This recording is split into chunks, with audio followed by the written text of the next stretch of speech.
Sleek Solutions Limited to supply medical equipment for Londiani Sub-County Hospital at a cost of Kenya shilling 2,064,000 and was captured also under procurement plan item number 75, and Avroscape Limited to supply medical equipment for new facilities at a cost of Kenya shilling 1.999 million, which was also captured under procurement plan item number 72. Mr. Speaker, the committee noted with a lot of concern the coincidence of bidders lacking the same documentations at the first level of evaluation, that is CR12 on tax compliance certificates, but the CEO asserted that the evaluation committee complied with the procurement law. The CEO informed the committee that the requisition for new facilities was done at the county headquarters stores located in Kepchebor Ward, noting that the new facilities across the county did not have security and that there was fear of vandalism or theft. The Speaker, to track movement of equipment from the county store at the headquarters, the Chief Officer informed the members that there was Form S11 that shows the facility to which the equipment had been supplied to. The Speaker, CPA Kenneth Omondi Ouma, Head of Examination, also appeared before the ADO Committee on 1st August 2025 and testified under oath. He told the committee that payment vouchers qualify to be paid as guided by Section 104 of PFM Act 2012, where the following documents must be attached. The first one is requisition duly signed, RFQ forms fully filled, opening committee duly appointed, minutes of opening, evaluation appointed, and report minutes goes to the head of procurement for provision of opinion signed, issue notice of award or regrets, contract signed between the supplier and entity execution of the work, appointment of inspection and report thereof, invoice processed, and S13 attached. The Speaker, Kenneth, further told the committee that in cases where there was variances in figures captured in the invoice, LSO, and S13, he will advise accordingly as an examiner. Upon sampling the payment vouchers for Simron Limited, the committee noted glaring differences in figures where the examiner confirmed that the voucher was not payable as it was incomplete, but interestingly, the Speaker, the contractor had been paid. In this regard, the examiner could not explain the reason why the non-compliant file was paid. However, indicated that the examination office had been very keen during examinations and that there had been many instances where documents had been returned to the departments for compliance. Mr. Speaker, when asked who will take responsibility for the errors of omission and commission in the payment vouchers, the examiner confirmed that there will be collective responsibility, including the examination office. Richard Tanui, CEO Education and Child Welfare and Acting County Secretary, also appeared before the committee on 1st July 2025 and made submissions under oath. The Speaker, Richard, was asked whether there was any correspondences between the offices of the Deputy Governor, EACC, and the office of the County Secretary, where Mr. Tonui confirmed that he had received a letter from the EACC regional office indicating the prayers of the letter from the Deputy Governor and that he had responded accordingly. Mr. Speaker, after interrogations, the Acting County Secretary assured the committee that any recommendations from the ADO Committee will be acted upon accordingly. So, Mr. Speaker, the ADO Committee responds to the terms of references. Mr. Speaker, the ADO Committee, upon scrutiny of the responses from various witnesses, examination of documents adduced before it, and listening to the intended beneficiaries, wishes to respond terms of references as follows. The first terms of reference, Mr. Speaker, was to verify the existence and registration status of the companies alleged to have received payments. The companies engaged by the county government of Kericho on various works, goods and services were as follows. The first company, Mr. Speaker, was Rolly Ventures Limited. It is registered or owned by Chepkemo Engeno, shares 90 ordinary shares, and Wesley Rono has 10 ordinary shares. That is according to the CR12 that was provided. And the works, procured works, Mr. Speaker, was supply and delivery of furnitures. Mode of procurement was RFQs. Amount paid was 2,784,000. That is total cost inclusive of VAT. Mr. Speaker, remarks is that the county government of Kericho, this is the Department of Water, RFQ 06 of 2024-2025. Another company, Mr. Speaker, is Jabema Construction and Supplies, owned by Mary Betty.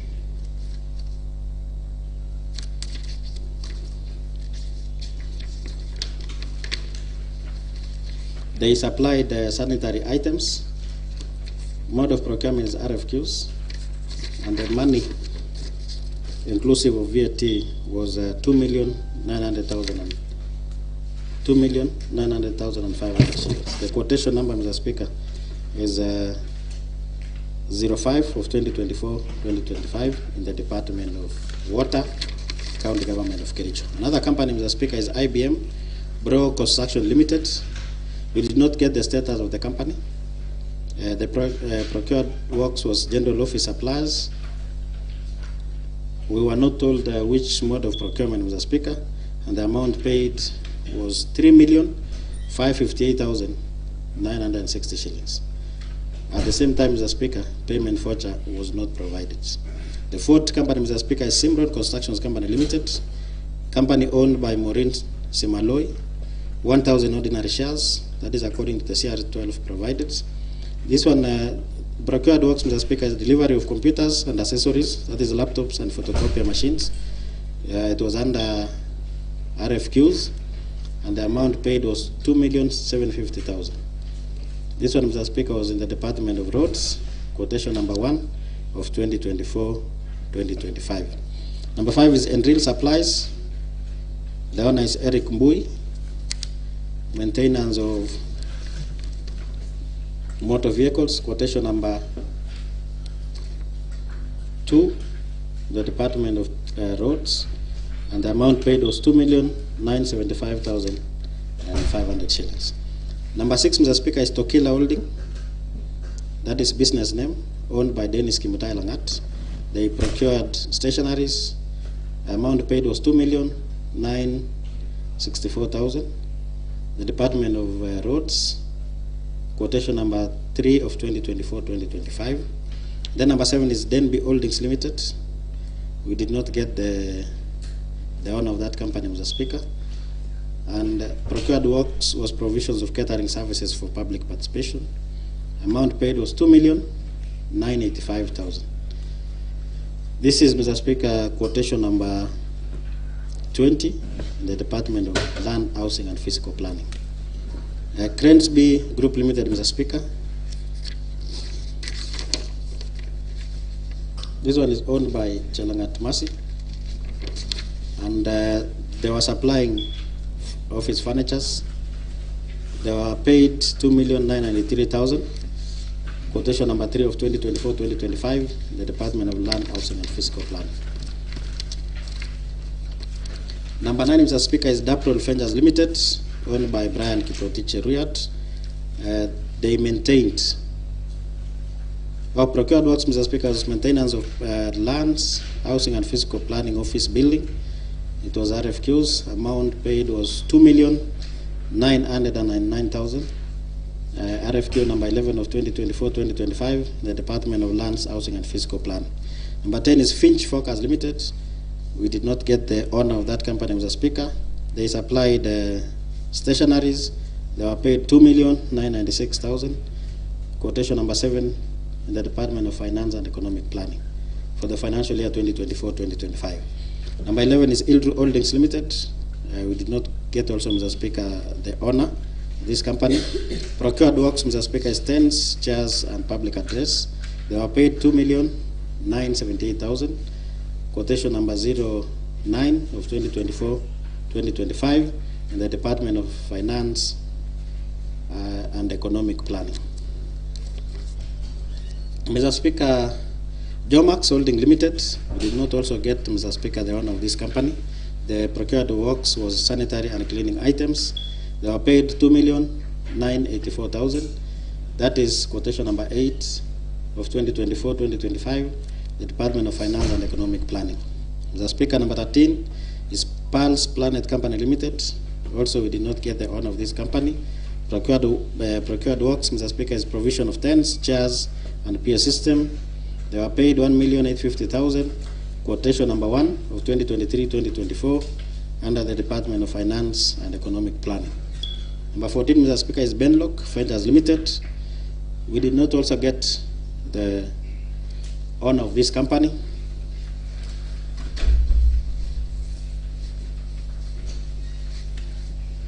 Staff paid 2,745,000, and quotation number 3 of 2024-2025 in the Department of Finance and Economic Planning.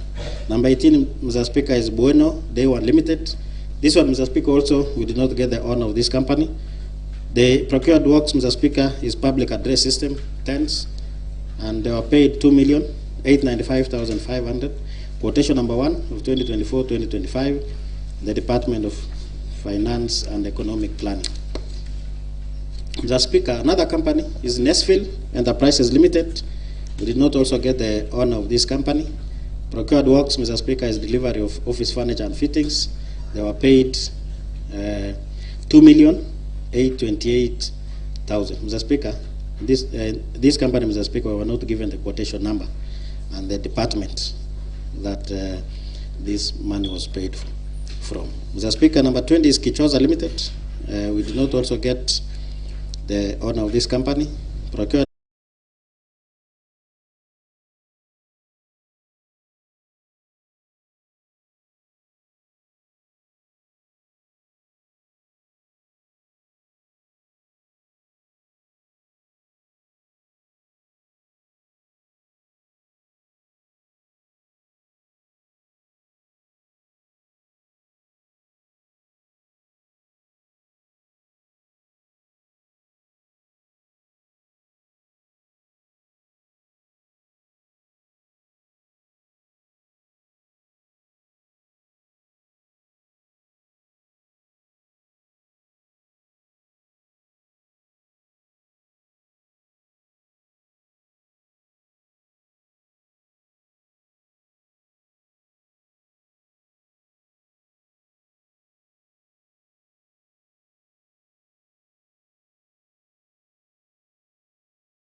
Mr. Speaker, number 31.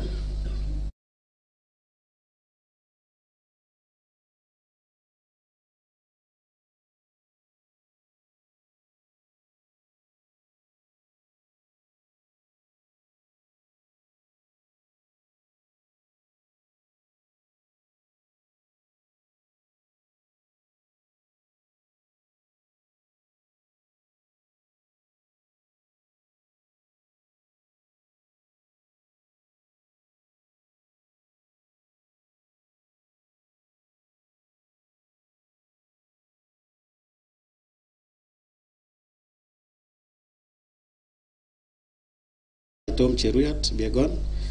Procured works, Mr. Speaker, is Kamus Ase Netwit Primary School. And Mr. Speaker, amount paid was 416,034 shillings.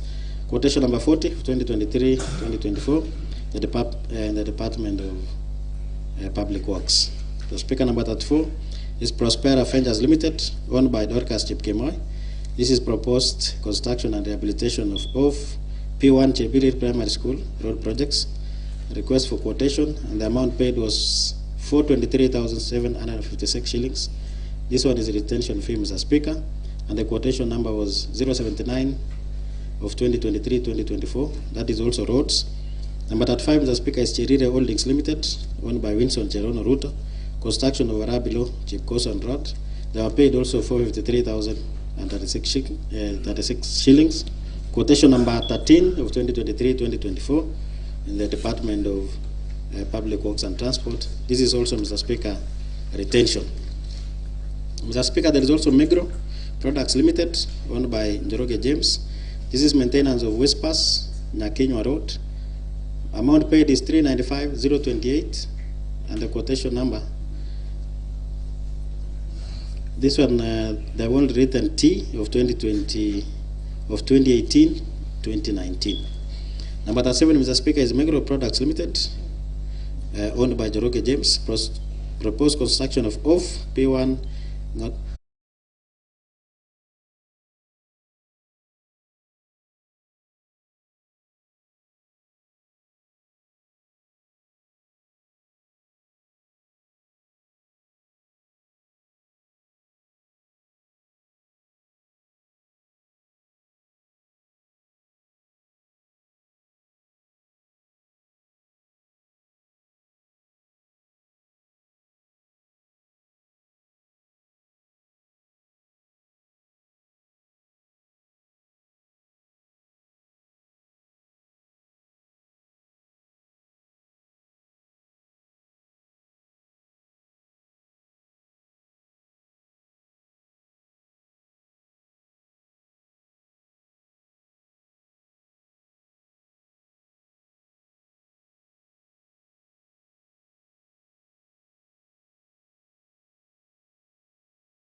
Another one is Ildama Construction and Supplies Limited. We were not also given the payment voucher, and the amount paid was 422,670. The third company, Mr. Speaker, is Prisa Construction and Supplies Limited. We were not also given the payment voucher, and they were paid 417,056 and 456 shillings. Number 4, Mr. Speaker, is Prospera Ventures Limited. We were not also given the voucher, and the amount paid is 300. Number 5, Mr. Speaker, is IBM Pro Construction Limited. We were not also given the payment vouchers, but the amount paid, Mr. Speaker, is 3,558,960. Total amounting to Kenya shilling, Mr. Speaker, 5,172,715 and 60 cents. Mr. Speaker, all the companies processed by the Department of Finance and Economic Planning and the Department of Agriculture, Livestock and Cooperative Development had their ownership concealed. Mr. Speaker, this one demonstrates the deep rot of the misuse of public funds in Kericho County. Mr. Speaker, most of the retention fees paid by the Department of Public Works, Roads and Transport may have amounted to double payments since the companies in questions had been paid in full. Additionally, documents shows that the companies may not have remitted the taxes.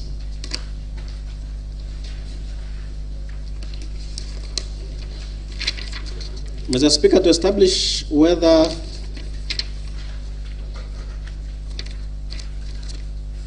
the companies participated in any formal procurement processes, the ADO committee examined the procurement plans for the departments concerned to ascertain whether the works procured was sanctioned as per Public Procurement and Disposal Act 2015.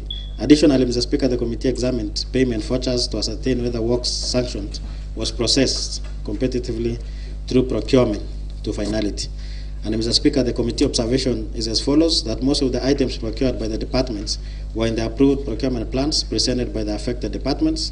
The second one, Mr. Speaker, is that the request for quotation method of procurement was used without justification in contravention of Section 54 of the Public Procurement and Disposal Act 2015. And the third one, Mr. Speaker, is that most departments processed the procurement of works, goods and services under 3 days with haste despite being different items and different circumstances. The fourth observation, Mr. Speaker, is that critical documents such as delivery notes for goods delivered will not be ascertained, casting doubt as to whether there was value for money. And Mr. Speaker, to investigate the nature and status of goods and services purportedly procured, the examination of documents submitted revealed that most documents procured were consumables such as furniture, equipments, catering services, branded items, staff uniforms, sanitary and cleaning items. And Mr. Speaker, the committee observations is as follows: it becomes difficult for the committee to ascertain the quantity supplied since most items procured were consumables. Number 2, Mr. Speaker, is that a fact-finding mission by the ADO committee on the maintenance of buildings in Kipkeleo and West Sub-County revealed that minimal works were seen to have been done, yet payment was made long in advance. Mr. Speaker, that it was evident that the county lost resources and there was no value for money. Mr. Speaker, the ADO committee noted that the department's level of compliance with the procurement procedures was wanting, that the new raw materials for feeds, which was applied to some of the cooperative society, were without requisitions, and the procurement method preferred was request for quotation. Mr. Speaker, to ascertain the amount paid to the said companies and the approving officers involved, upon scrutiny of the payment vouchers presented to the committee, a total of Kenya shilling 85,704,522 shillings and 90 cents was paid to 46 companies in different departments of the county government of Kericho. The payment vouchers revealed significant errors that depict misappropriation of public resources. In some instances, Mr. Speaker, the amounts indicated in the payment voucher differed from the amounts stated in the LSO and those in the delivery notes. So the prices used are way above the market price in all the items procured, and similarly, the engineer's estimates or prices set by the procuring entity, significant collusion and intention to defraud public resources. Mr. Speaker, the approving officers involved were as follows: Chief Officer of the departments involved. The second one, Mr. Speaker, is Department's Procurement Officer. county head of supply chain management, examination officers, accountants, chief finance officers, and also the other committees, that is tender evaluation, inspection and acceptance committees, and also project engineers. Mr. Speaker, our observation is that the several county officers were involved in procurement and payment of various works, goods and services. However, the ultimate responsibility lies with the CCM or the CEO of a department and the appointing authority. The Speaker, the second observation is that the manner in which all the works were procured and some even paid were delivered signified collusion and blatant theft of public resources, hence value for money not realized. Mr. Speaker, on the terms of reference number E, which was to evaluate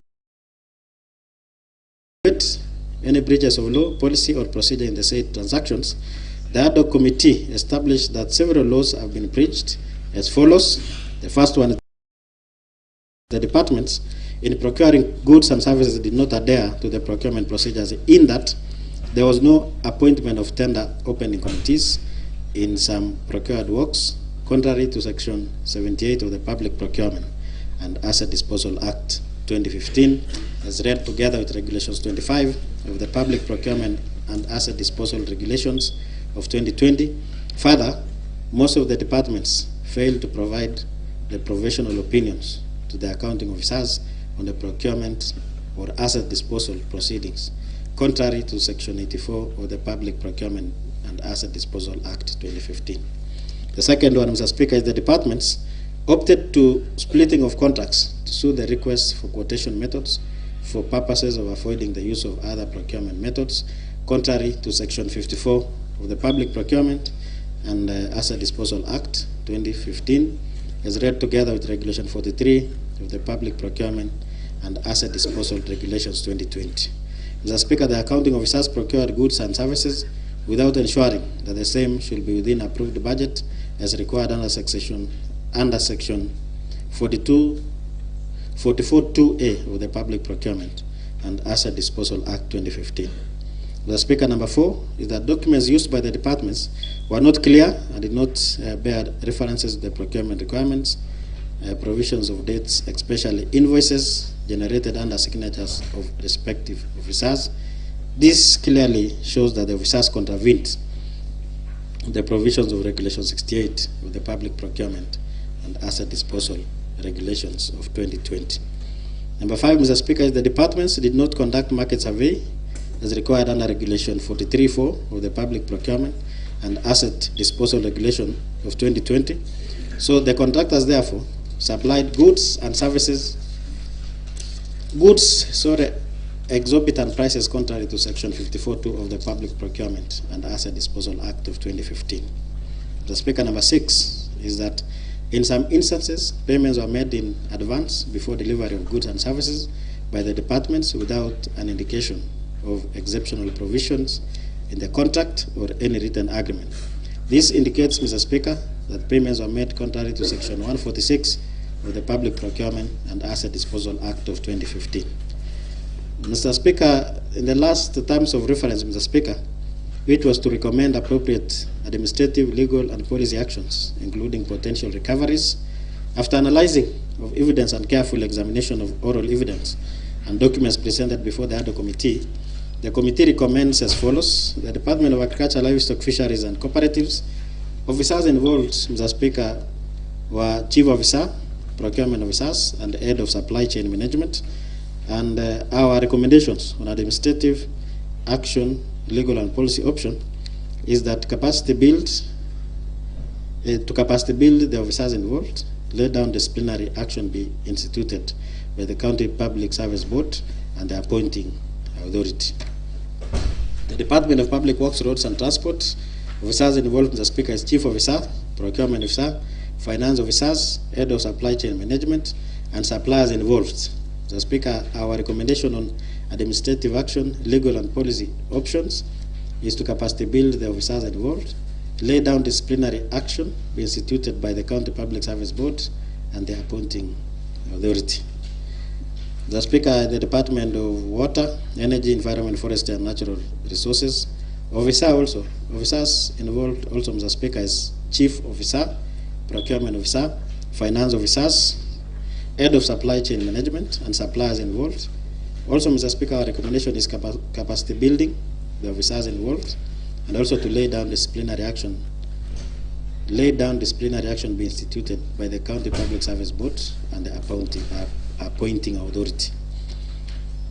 Number 4, Mr. Speaker, the Department of Land, Housing and Physical Planning and Settlement. Officers involved is Chief Officers, Procurement Officer, Finance Officer, and Head of Supply Chain Management. Our recommendation on administrative action is capacity build the officers, and also to lay down a disciplinary action be instituted by the County Public Service Board and the appointing authority. Department of Health, Mr. Speaker, officers involved, that is Chief Officer, Procurement Officer, Finance Officers, and also Head of Supply Chain Management. We're also recommending for capacity building and also disciplinary action be instituted by the County Public Service Boards and also the appointing authority. Number 6, Mr. Speaker, Finance and Economic Planning. Chief Officers involved is Chief Officers, Procurement Officer, Finance Officers, and Head of Supply Chain Management. We're also recommending the same administrative action, which is capacity building, and also lay down disciplinary action instituted by the County Public Service Board and the appointing authority. The Speaker, committee observation. The committee, having examined documents adduced and oral evidence from the various departments involved, the committee observed as follows. In the Department of Agriculture, Livestock and Cooperative Management, starting with Livestock and Cooperative Management Division, Mr. Speaker, the department contracted for supply of raw materials for making animal feeds amounting to Kenya shilling 14,980,640 shillings to 5 cooperative societies within the county. Each cooperative society was to receive 27,000 kgs of assorted raw materials as follows: 6,000 kgs of soybeans, 7,000 kgs of maize germ, sunflower, seed cake, and cotton seed cake, respectively. The same was applied by 5 companies as follows. Company number 1, Mr. Speaker, Kipkendes Company Limited, supplied to Jerobu Farmers Cooperative Society. Items procured, Mr. Speaker, is soybeans, maize germ, sunflower, and cotton seed cake. Amount paid was 2,992,600 shillings. Company name number 2, Mr. Speaker, is AXA Technologies Limited, supplied to Kosiatan Farmers Cooperative Society. They also supplied soybeans, maize germs, sunflower, and cotton seed cake. The amount paid, Mr. Speaker, is 2,995,300 shillings. The third company, Mr. Speaker, is MAPSA General Supplies Limited. This one was supplied to Ruskebe Farmers Cooperative Society. Items procured is soybeans, maize germ, sunflower, and cotton seed cake, and the amount paid, Mr. Speaker, was 2,996,440 shillings. Daju Enterprises Limited supplied to Kipagenge Cooperative Society, and items procured was soybeans, maize germ, sunflower, and cotton seed cake, and the amount paid, Mr. Speaker, is 2,999,300 shillings. The fifth company, Mr. Speaker, is Liri Enterprises Limited. This one supplied to Trochtan Farmers Cooperative Society, and they supplied soybeans, maize germ, sunflower, and the amount paid, Mr. Speaker, is 2,997,000. Mr. Speaker, the committee observed that the department split the procurement into 5 in order to enable them to use requests for quotations instead of using open tender, which is more transparent and competitive. Mr. Speaker, this was in breach of Section 54(1) of the Public Procurement and Disposal Act of 2015, which stipulates that no procuring entity may structure procurement as 2 or more procurements for the purposes of avoiding the use of a given procurement procedure. Mr. Speaker, the committee further noted that at the time when payments were made, no supplies had been made to the various cooperative societies. However, after the issue was raised, partial delivery of the raw materials was delivered to various farmers' cooperative societies. This is in violation of Regulations 83(2)(e) and Regulation 98(2) of the Public Finance Management Act, County Government Regulations. Mr. Speaker, the committee also noted that the items procured were above the market prices, which contravened Section 54(2) of the Public Procurement and Asset Disposal Act 2015, which stipulates that standard goods, services, and works with known market prices shall be procured at the prevailing market prices. Lastly, Mr. Speaker, the committee noted the inconsistencies in the requests, letters, and acknowledgement letters from the Farmers Cooperative Society, which its authenticity was doubtful. At the same time, ETIMS, Mr. Speaker, ETIMS invoices were not attached to the payment vouchers, hence contravening the Kenya Revenue Authority guidance that requires all business person claiming any business expense as at 1st January 2024 to submit the ETIMS invoice. We therefore, Mr. Speaker, recommend as follows: that all the public funds lost for goods not supplied and services not rendered be fully recovered from the suppliers, and the accounting officers be held accountable. The second recommendation, Mr. Speaker, is that the leaders of the various cooperative societies follow up to recover the raw materials within a period of 28 days from the approval of this report.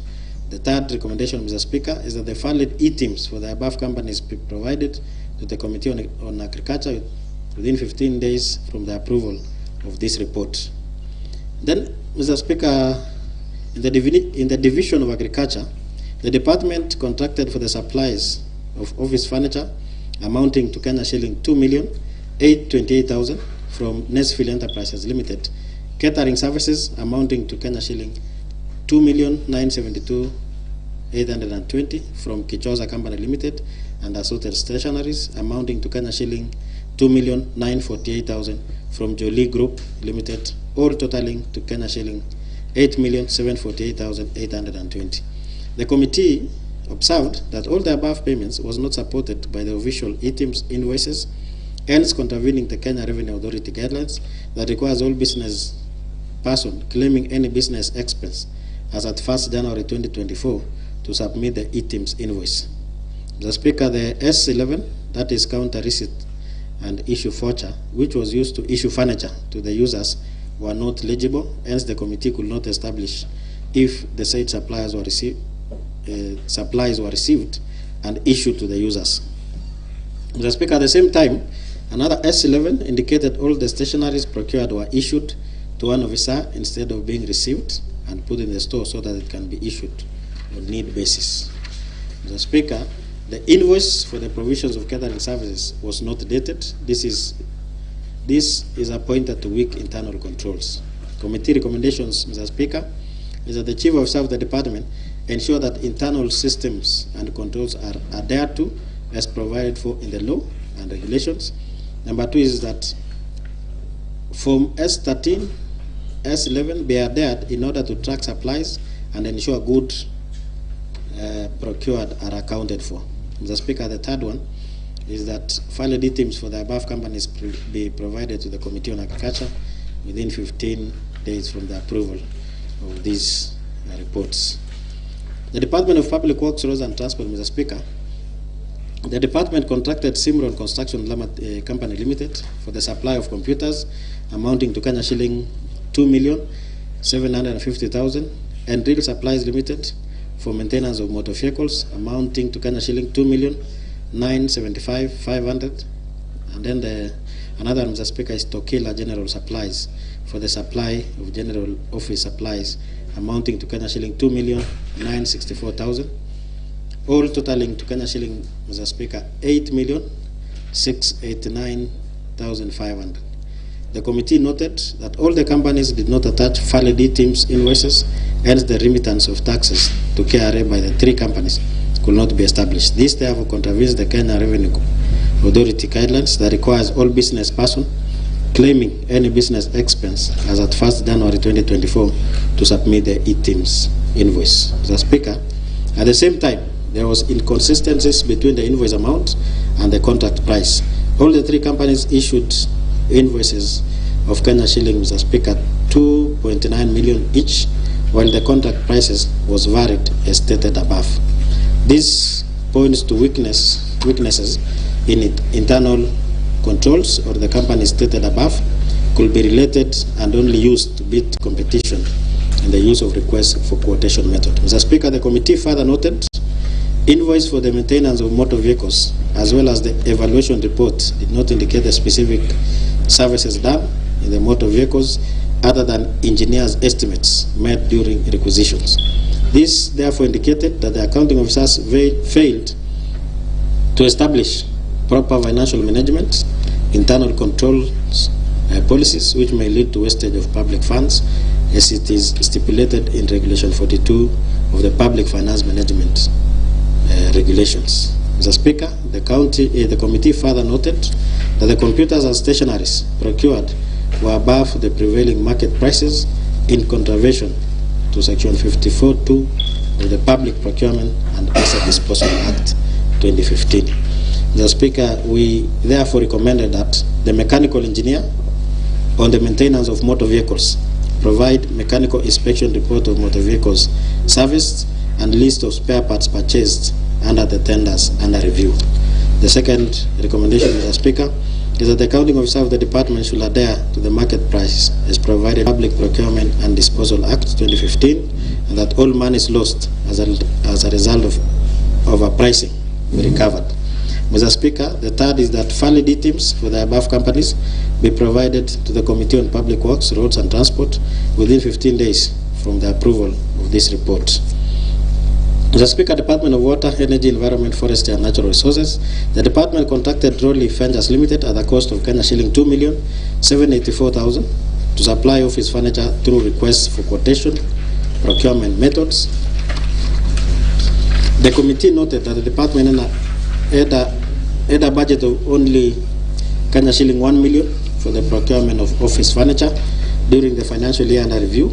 However, they procured office furniture worth Kenya shilling 2,784,000, which was Kenya shilling 1,784,000 above the approved budget. Mr. Speaker, the department further procured cleaning and sanitary items amounting to Kenya shilling 2,847,000 from Chebema Construction and Supplies Limited. The committee noted that the department had a budget of only Kenya shilling 440,000 during the financial year for the sanitary and cleaning services for the department, while they procured the same items worth Kenya shilling 2,847,000, which was Kenya shilling 2,407,000 above the approved budget. Mr. Speaker, in the circumstances, the department incurred an authorized expenditure of Kenya shilling 1,784,000 for the purchase of office furniture and Kenya shilling 2,407,000, which is in the contravention of Section 45(3) of the Public Procurement and Asset Disposal Act, which requires, Mr. Speaker, all procurement processes to be within the approved budget estimates. Mr. Speaker, the committee further noted the goods supplied to the department was above the prevailing market prices, violating Section 54(2) of the Public Procurement and Asset Disposal Act 2015. Therefore, Mr. Speaker, recommended that the accounting officer of the department at all times utilize the funds as budgeted, appropriated and approved by the County Assembly in each financial year. Mr. Speaker, the second recommendation is that the accounting officer of the department should adhere to the market price as provided by Section 54(2) of the Public Procurement and Disposal Act 2015. And Mr. Speaker, that all monies lost as a result of overpricing be recovered for value of money to be realized. Mr. Speaker, the Department of Finance and Economic Planning, the department contracted 3 companies at the cost of Kenya shilling 7,723,600 to provide public address system, tents, chairs, and refreshments during public participation in the budget-making processes in the 30 wards of Kericho County. The department also contracted another 3 companies for supply and delivery of branded items and printed materials at the cost of Kenya shilling 7,963,000.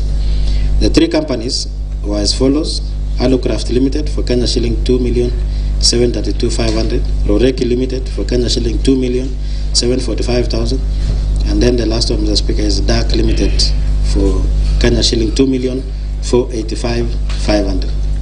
The committee observed that the department split the procurements into 3 in each category in the procurement for public participation, and the procurement of branded items and printed materials in order to enable them to use request for quotations a method of procurement instead of using open tender, which is more transparent and competitive.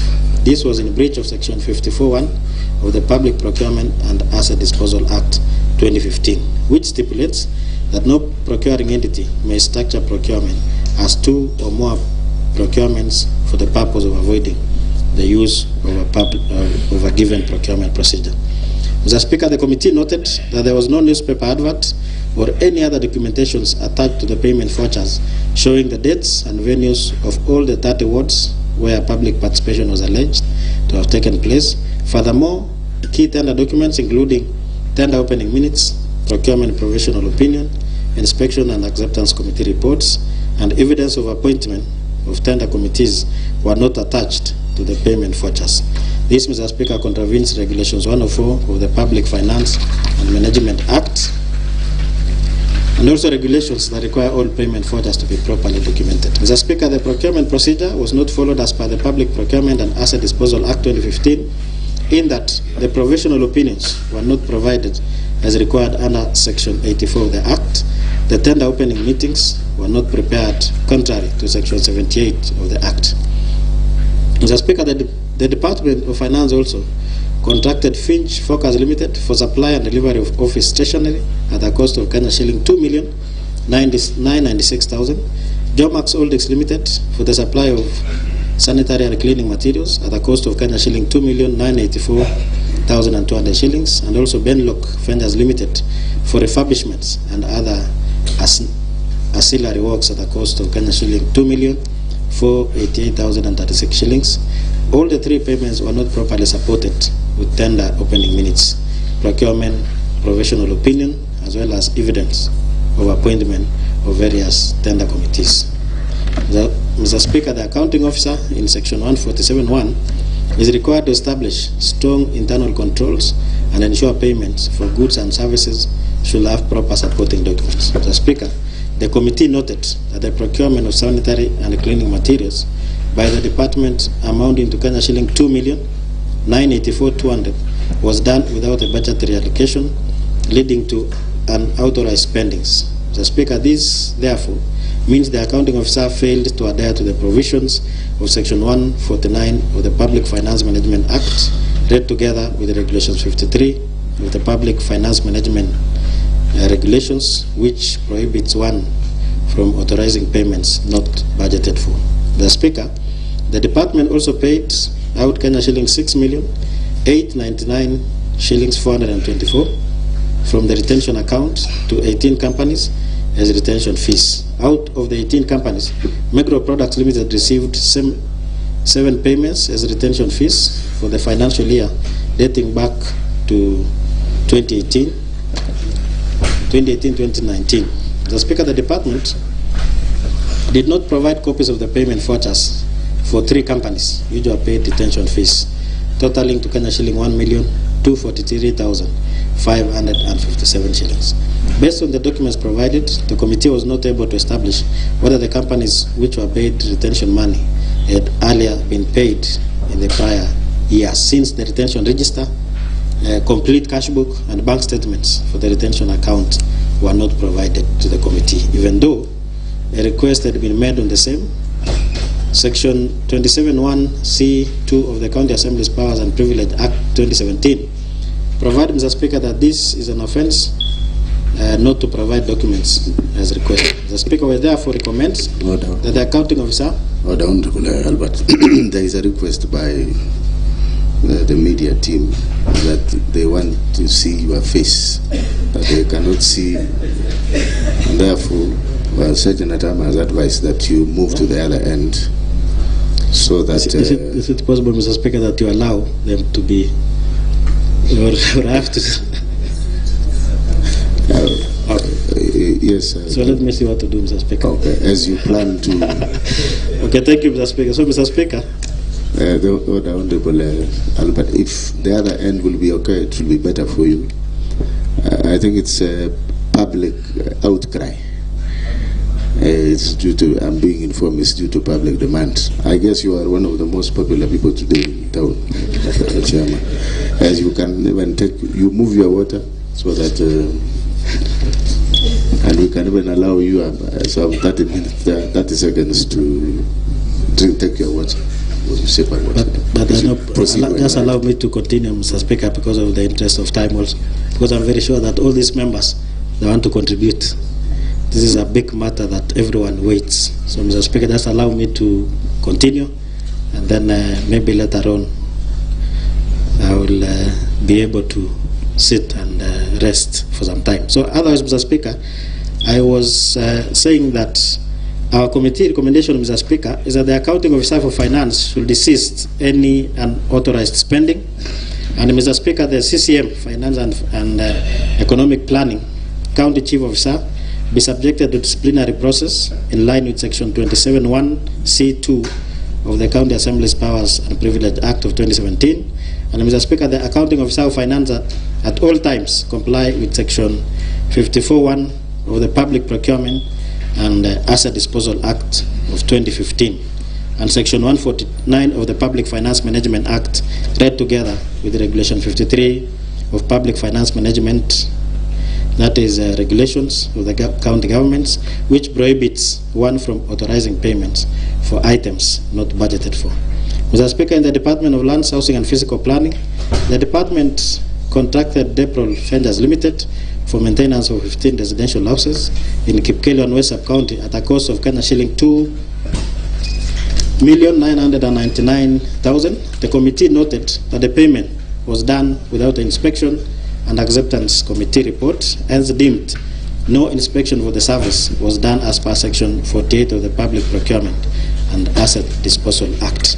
Mr. Speaker, it was established that the payment was done in March 2025, but at the time the committee made a site visit on 30th July 2025, the works were incomplete, though a completion certificate had been issued for the full amount to be paid on 22nd February 2025.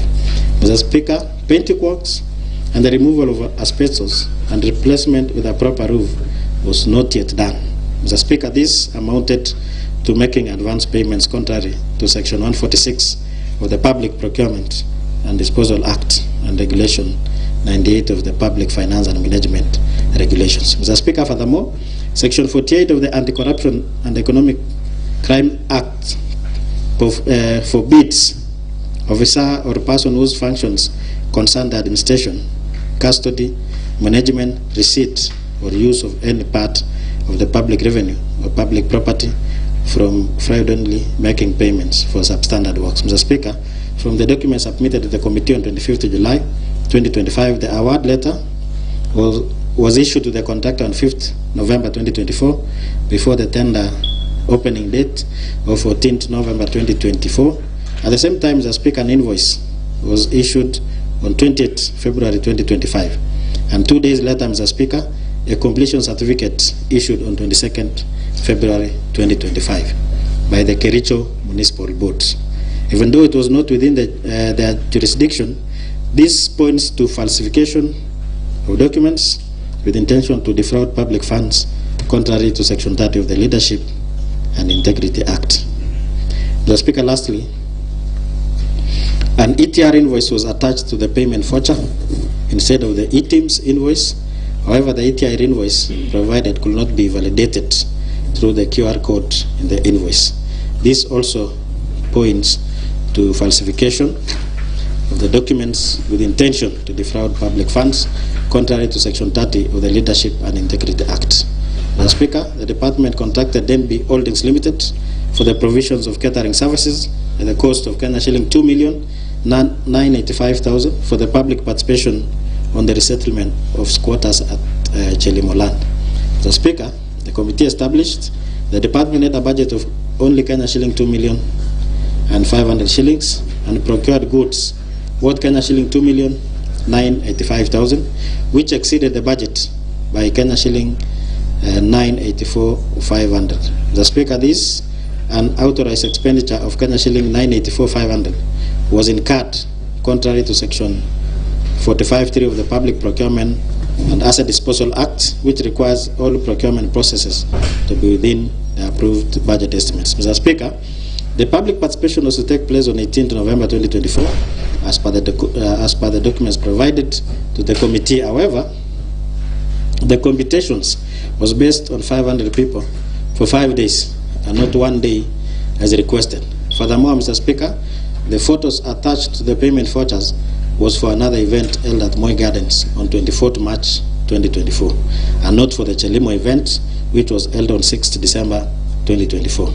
As documented, Mr. Speaker, by the Kericho County Assembly official Facebook page, Section 45 of the Anti-Corruption and Economic Act prohibits a person from making fraudulent payments from public revenue for services not rendered adequately. Mr. Speaker, we therefore recommended that a disciplinary action be instituted against the accounting officers of the Department of Lands for payments of works not done and in complete contrary to Section 146 of the Public Procurement and Disposal Act. Mr. Speaker, the second recommendation is that the accounting officer call the contractor for housing in Kipelion West immediately upon approval of this report within 28 days. Mr. Speaker, the third recommendation is that the CCM Lands institute alternative dispute resolution mechanism to create harmony with the public and make way for return to work by the contractor. The fourth, Mr. Speaker, is that the valid e-teams for the above companies be provided to the Committee on Agriculture within 15 days from the approval of these reports. Mr. Speaker, in the Department of Health Services, the department contracted 2 companies to supply medical equipment at a total cost of Kenya shilling 4,063,800 shillings. These were Afroscape Limited at a cost of Kenya shilling 1,999,800 shillings, and also Slick Solutions Limited at a cost of Kenya shilling 2,064,000.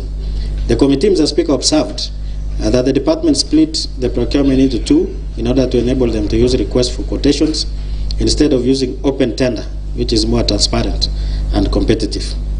Mr. Speaker, this was in breach of Section 54(1) of the Public Procurement and Asset Disposal Act of 2015. Mr. Speaker, the committee further noted that the e-teams invoice issued by Afroscape Limited could not be validated, hence its authenticity was doubtful, while the narrations in the e-teams for Slick Solutions referred to constructions and not medical equipment.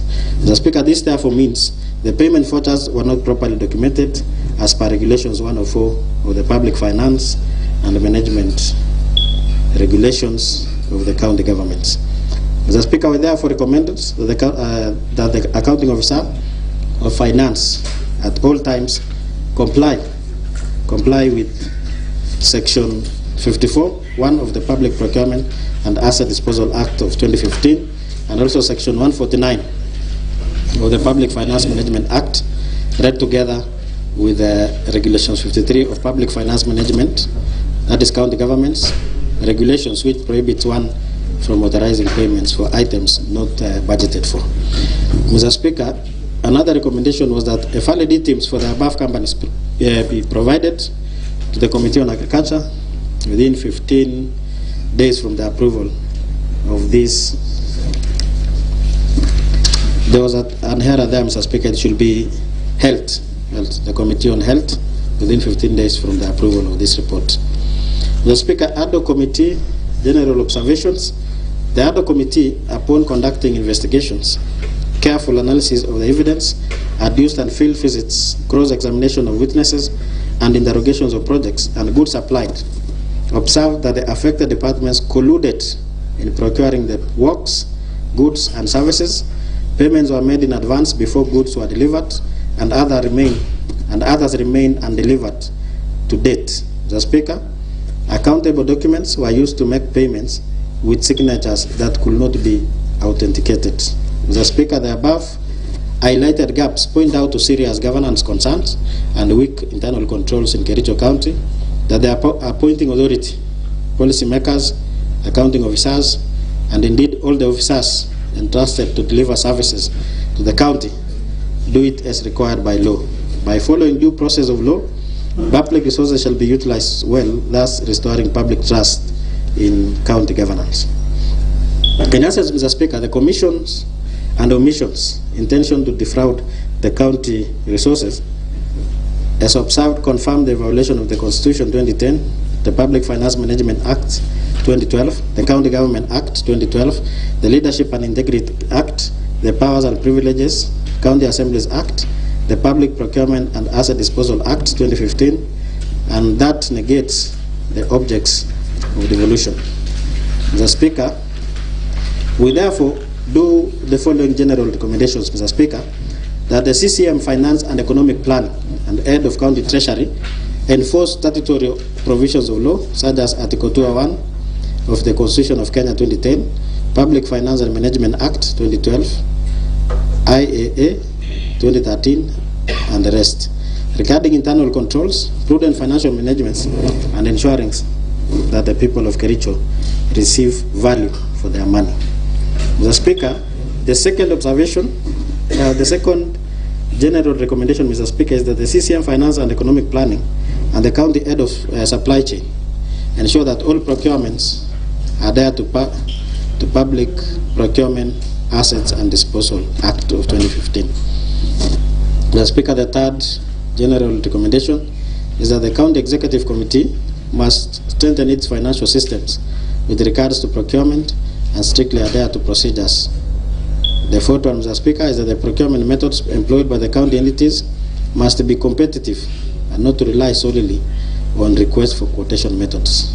The fifth, Mr. Speaker, is the county government entities should at all times comply with the procurement procedures with the intention of prudently utilizing the county resources. Mr. Speaker, the sixth general recommendation is that the county chief officers, being in charge of compliance at the county level, must ensure adherence to the principles of good governance.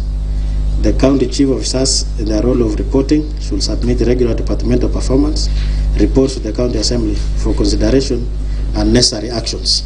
Mr. Speaker, the members of the public are encouraged to undertake social oversight for projects done in their areas and report any malpractice that may arise.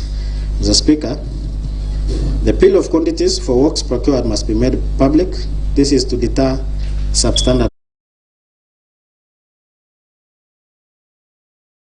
Speaker, the last general recommendation is that the County Assembly's departmental committees regularly conducts oversight visits on the implementation of county budgets and programs as laid out in each financial year through county planning. Mr. Speaker, specific recommendations, Mr. Speaker, is as follows. After conducting, Mr. Speaker, thorough investigation and analyzing evidence adduced, the ADO committee recommends as follows. The first one, Mr. Speaker, is that the head of county treasury be held accountable for failure to advise the government in the management of public finance, which was in contravention of Section 104 of the Public Finance Management Act 2012. Number two, Mr. Speaker, is that the County Public Service Board institutes disciplinary proceedings against the chief officers of the following departments.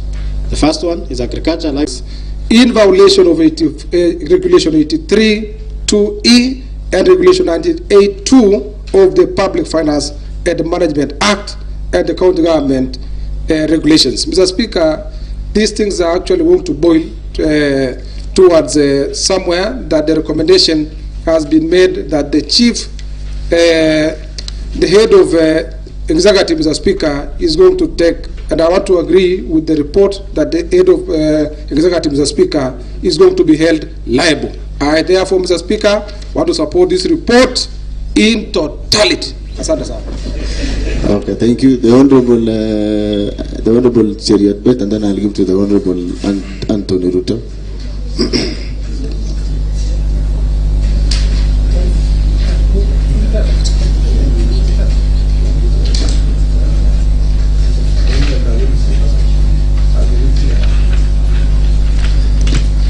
Thank you, Mr. Speaker, for giving me this opportunity, and Mr. Speaker, by extension, the great people of Ainamoi, whom I represent in this county assembly, Mr. Speaker. Mr. Speaker, allow me first of all, Mr. Speaker, to say that I want to thank the ADO committee led by our able chair, the Honorable Albert Kipkoech. Mr. Speaker, I was also part and parcel of this ADO committee, Mr. Speaker. Mr. Speaker, I want to put it on record, Mr. Speaker, that when this ad hoc committee was formed, Mr. Speaker, I had to make a post in my Facebook page, Mr. Speaker, that if the alligator comes out of water, Mr. Speaker, and tells you that the crocodile is sick, Mr. Speaker, will you doubt his story? Nonetheless, Mr. Speaker, we had to go to the waters to confirm whether the crocodile was sick or the alligator, Mr. Speaker, was lying, Mr. Speaker. Today, Mr. Speaker, we are now out of the waters, Mr. Speaker. And I had indicated, Mr. Speaker, that if we found that the crocodile is safe and sound, Mr. Speaker, then the alligator is in big trouble, Mr. Speaker. We are now coming out of the waters today, Mr. Speaker, through the report that we tabled today, Mr. Speaker.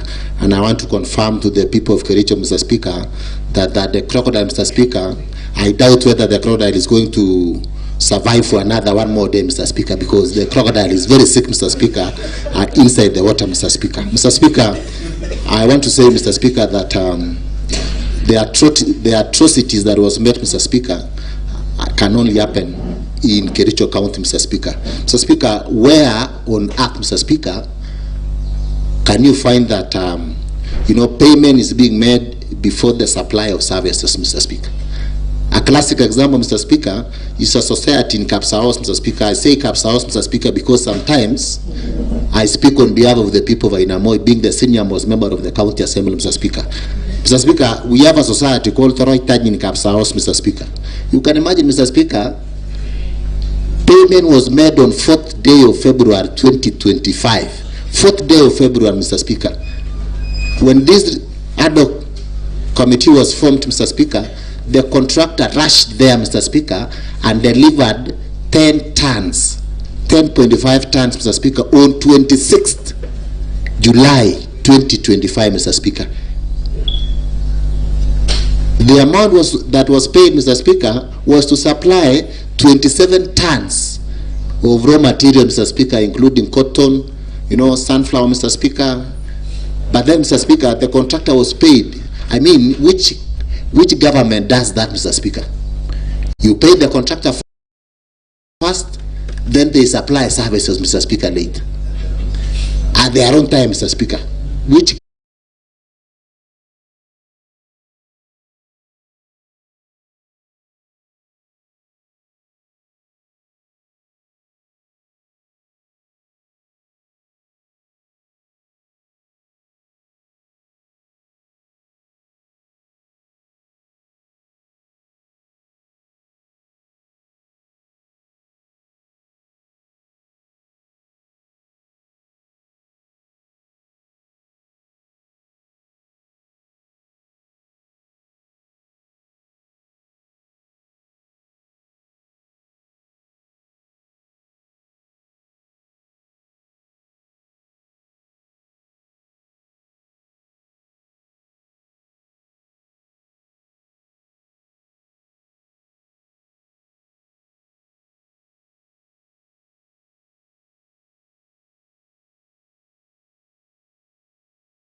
It is really shameful, Honorable Speaker, sir, that we are discussing this report at a time when we are supposed to be before it's just to come before this particular Honorable House. Services paid, works paid before they are done. Very shameful. I want to repeat again, very shameful. We have trusted our resources to people who are not trusted, people who are not honest. Payments paid to works that have got no supporting documents.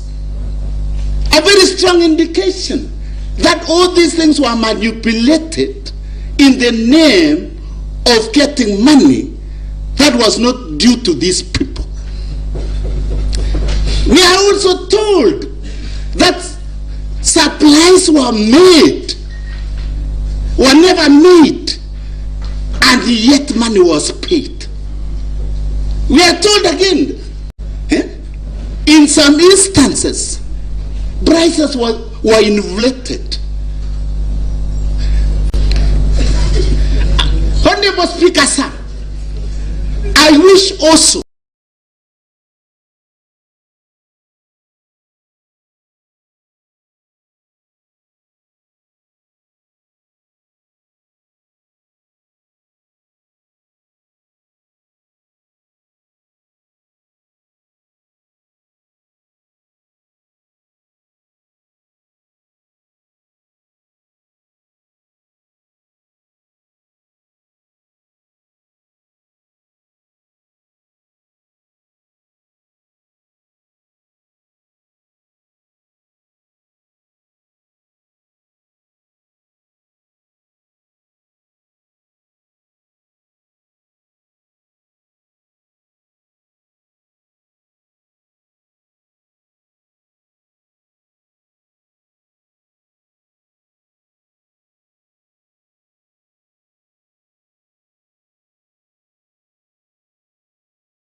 of 2020, Mr. Speaker.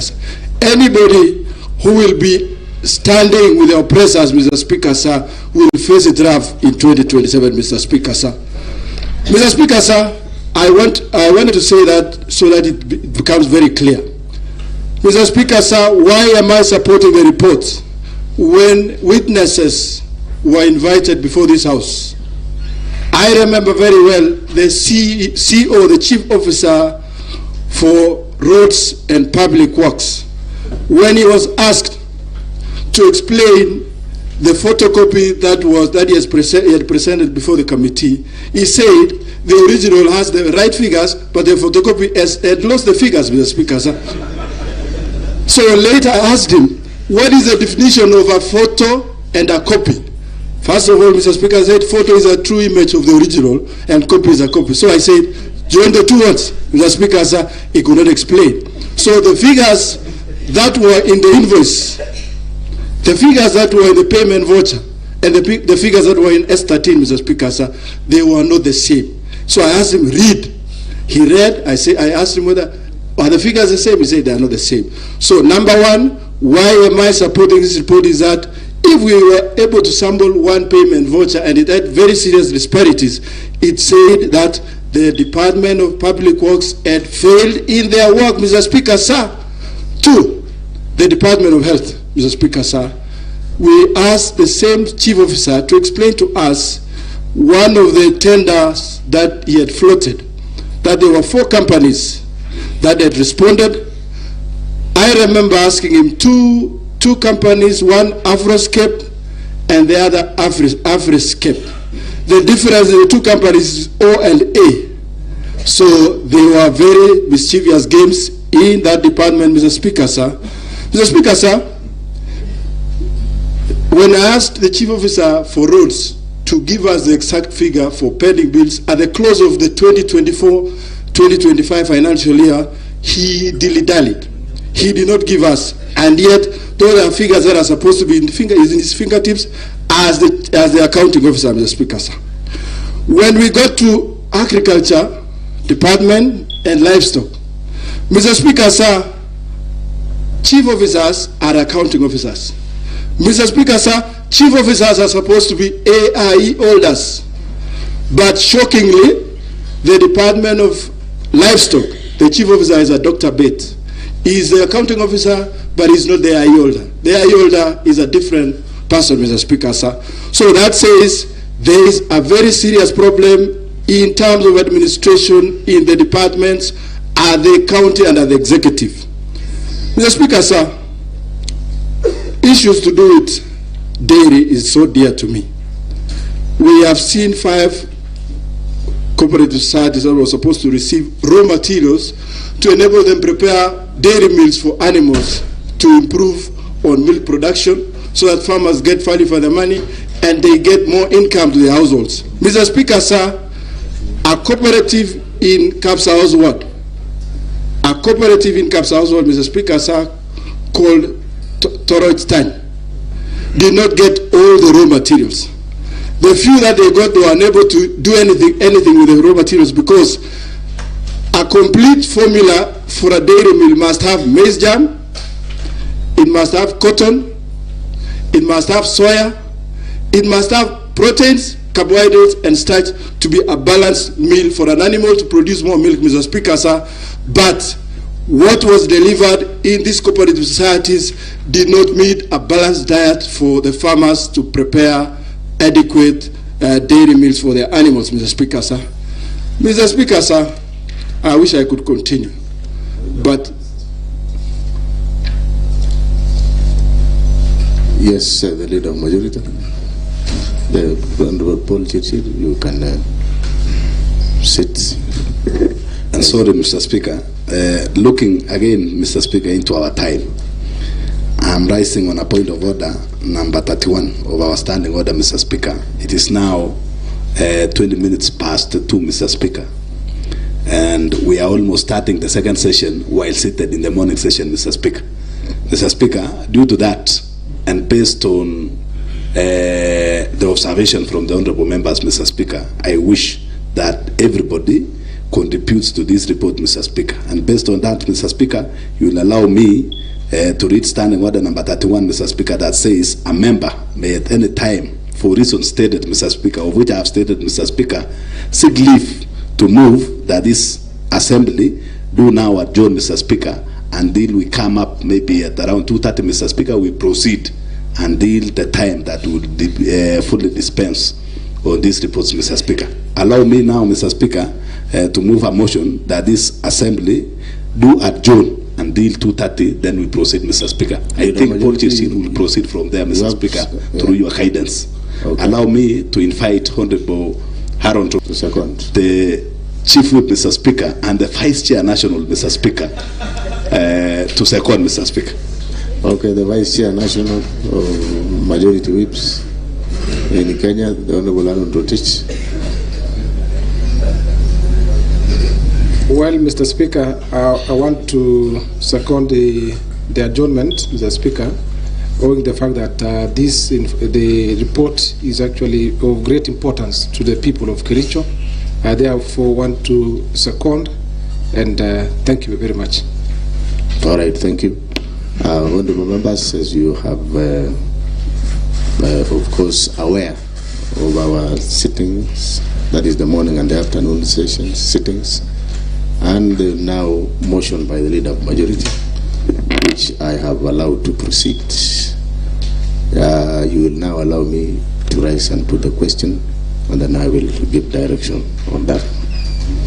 Honorable members, I now rise to put the question, which is that this House, for reasons stated by the leader of the majority, seek leave to move that this assembly do now adjourn until 2:30 p.m.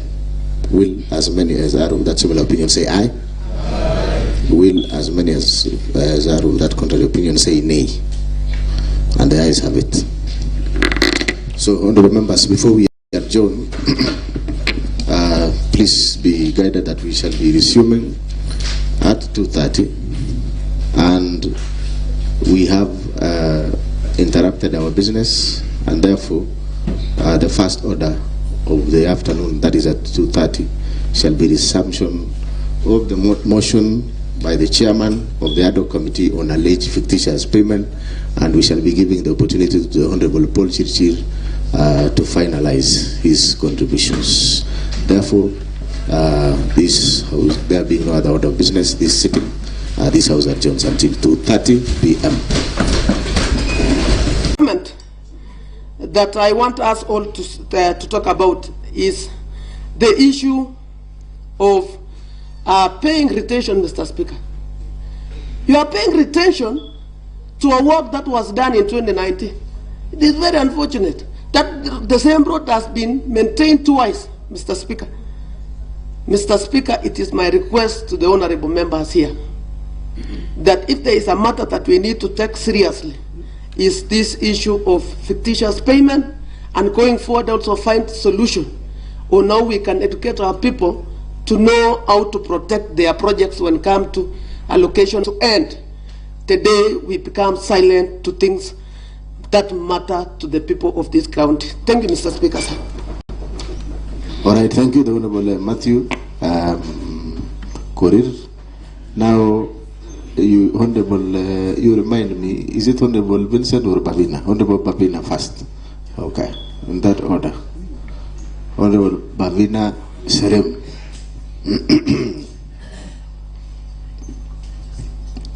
Honorable Speaker, I thank you most sincerely for this opportunity to give my submissions.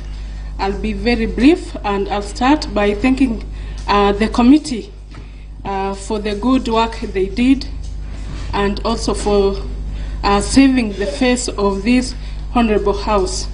The committee, as I followed, Honorable Speaker, for the first time, Honorable Speaker, I followed the ad hoc committee